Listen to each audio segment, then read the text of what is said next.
All right, all right. I'm sure you've been seeing the videos and the ads about these home equity investments, home equity advancements, all of these things that say, hey, look, you can tap into your home equity without signing on for a monthly payment. I looked into this and said, whoa, hold on now. I could pull out enough of my equity to probably buy a condominium outright in cash over in Guam. So I started looking into it. Here's where I would use it for what I just said I would use it for. I would still be interested in doing that. But what I wouldn't want to do is I would not want to consolidate debt with one of these agreements or investment type loans. And yes, it is a loan. If you listen back to all of those ads, they do not say that they're not a loan because they are 100% a loan. So here's what you'd be signing on for. And this is why I wouldn't do it, is because they're going to propose that they give you maybe 25% of today's equity in your home.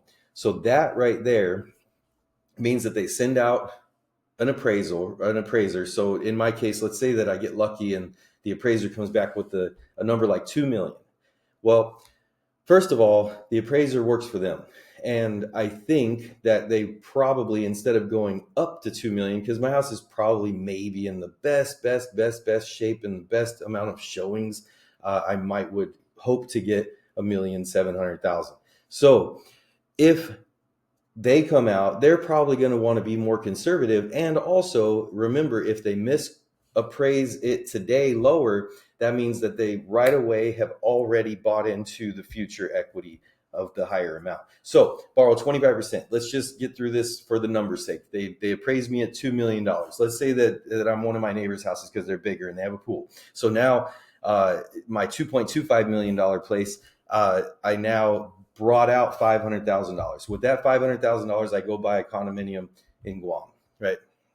This condominium in Guam, I might be able to get two, but I would have to make sure that they could rent to the military. So this condominium in Guam would end up saying, hey, here's your $2,400 a month, right? If I use the $500,000 to buy a house that I might be able to rent to two single individuals in Guam, then I could probably squeak out a $4,400 a month return, which would be a much better return on a $500,000 cash investment. So here's where the tricky and sticky gets in. The tricky and sticky is this. The tricky is that they've already captured 40% of your future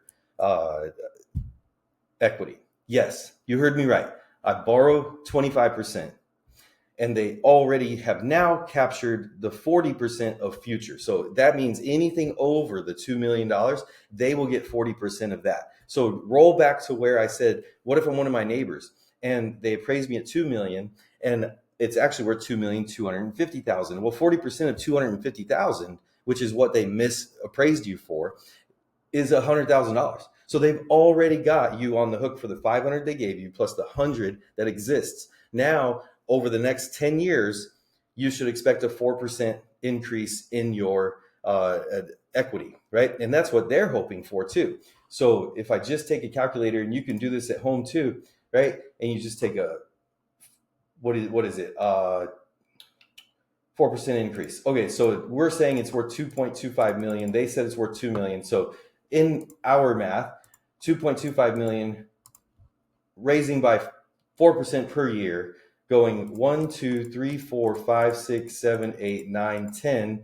10 years later, we should suspect that $2.25 million neighbor of mine will be able to get 3.3 million for it. So now it's the 10-year mark, which is their bullet date. Yes, there's a bullet date. Always look for the bullet date. Most of them, I'm being told, is a 10-year agreement. So at the 10 years, you have to true up with them. So now you owe them the 500 that they gave you, and then 40% of everything over $2 million. So if I have this 3.3 million, I'm going to subtract 2 million. And then I'm going to times that by 0.25. Nope, sorry, 0.40, because that's what I owe them. So $532,000. So adding the 500,000 that they gave me in the beginning, I would have to pay them $1,032,000. What? They give me 500,000 today, And 10 years later, I owe them $1,032,000. And I could call a bank and say, hey, here's the deal. I owe these people $1 million. I also owe my original lender $1 million. So now I'm paying $1 million for a $500,000 increase or cash in my life. Whether I pay off debts or buy real estate with it, it is what it is. But here's the really messed up part, man. Like, you cannot fathom what your financial income is going to be in 10 years. So here's the crash alert. Holy smokes, housing crash alert, housing crash alert, housing crash alert. If people abuse these, if they've already proven that they spend more than they make by driving up their credit card debt and driving up their loan debt and have all these car payments, holy smokes, holy smokes, holy smokes. If they're already being that way now, they're going to call these companies and they're going to consolidate into them, and they're going to owe these companies sometimes more than double that 10 years from now. And then we're going to roll forward 10 years from now, and those people are going to be forced to do this. They're going to be forced to refinance or sell, right? So what is a person with high credit card debt going to do when they get a consolidation that has no payment in return? So now their monthly nut, watch South Park's episode about a nut if you want to know what the nut is, but the monthly nut just went down by how much those monthly payments are, and they found all of that relief. But what they didn't do is they didn't stop overspending. So they're going to keep overspending. They're going to drive themselves back into debt. Their credit scores are going to go down, which is going to disqualify them for HELOCs. It's going to disqualify them for a refinance, and they're going to have to put their house on the market.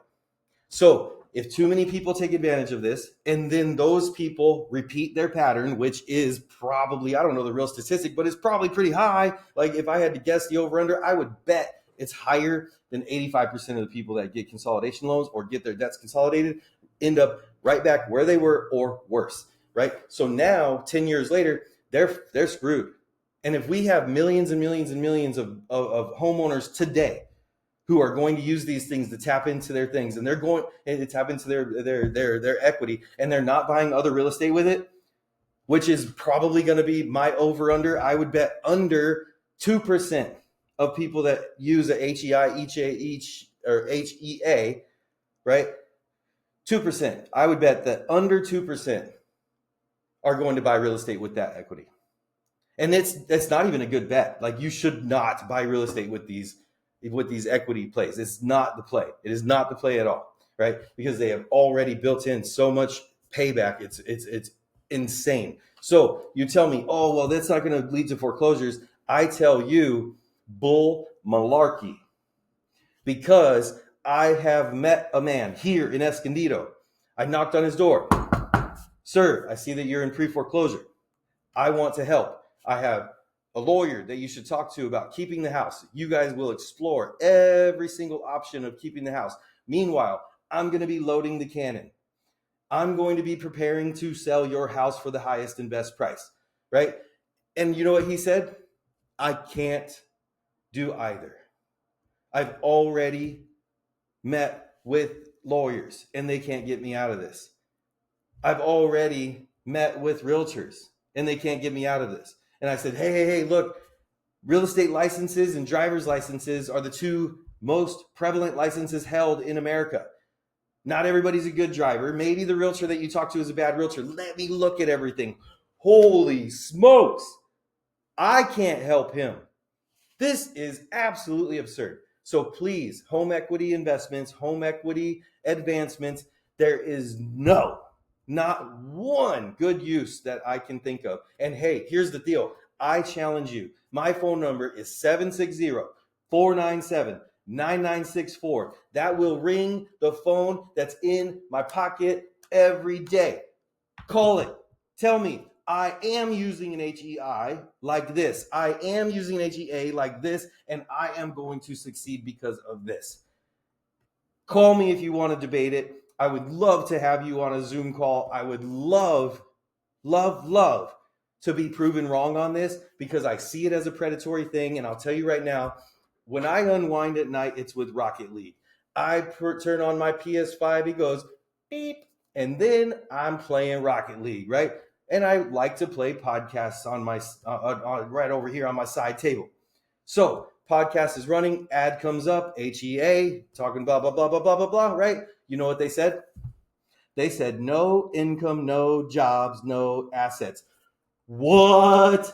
When was the last time we heard that? It's Ninja. No income, no job, no assets. That's the Ninja loans. This is a Ninja loan. They refuse to say that they're not a loan because they are a loan, and they are going to get all of these houses. They're going to get them all. And this man that I met, he is losing his house because of made up money. It's pretend money. They sent their appraiser in the beginning. They sent their appraiser in the end. They already built it in. They were taking the house from the time that he signed. Holy smokes. He's 70 something years old. It's the only thing he had. Now, with his Social Security check and his wife's Social Security check, they're going to have to try to make it on their own. HEA, claiming his retirement, his American dream, took it. So when you're doing your whatever you do instead of Rocket League to unwind, and you're listening to your podcast or whatever, and you see the ads for HEA, scoff and scroll. Just flip it up. Do not listen to that crap. It is garbage, and they will take your house. They want to take the houses. So 10 years from now, and by the way, I'm seeing ad after ad after ad after ad for these things. Obviously, it's in my algorithm, but it means that there's multiple companies out there doing it. So please do not fall for the trap. Again, 760-497-9964. Give me a shout. Let's have a little chat and see if we should jump on Zoom and have a debate. Late.